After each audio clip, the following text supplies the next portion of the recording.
I'm gonna start off this by saying that I have my disagreements with the world ranking system before I ever joined Liv. I already thought it was flawed before I ever came, and I was vocal about it. So I think the last few years, even the world ranking itself and both data golf do a strokes gain ranking, and I think that much more reflects who truly is playing the best.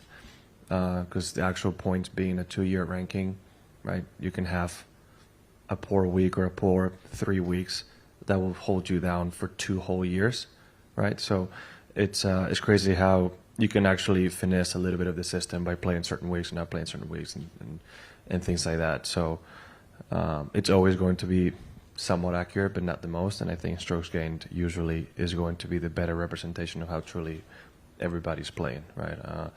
And data golf and world ranking, they both have their own version. I think they're somewhat similar for the most part, right? I mean, give and takes from the players, but if you're top 10 in one, you're most likely going to be top 10 in the other one as well. So it's like the order might change a little bit, but I think it's a fair representation of where everybody's at. So John Rahm's got an issue with the world golf rankings and wants to use data golf and strokes gained to clarify who the best players in the world are.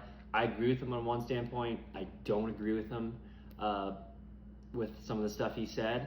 I do agree strokes gained is a better metric and trying to figure out who is playing the best golf. I'm not a fan of how world golf ranking gives so much more points to a champion versus second or third place.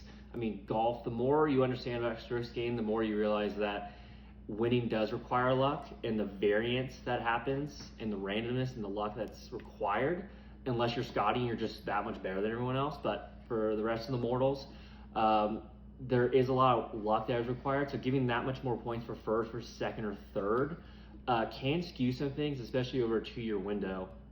Whereas strokes gained is a bit of a better measurement of who's actually playing the best golf, which I really like their ranking. So I do agree with John Rahm, that should be done, but at the same time, you're comparing apples to oranges because strokes gained is about measuring you against your competition, and they're not playing the same places. So you can't really compare the PGA Tour versus Liv because they're playing different courses, different styles.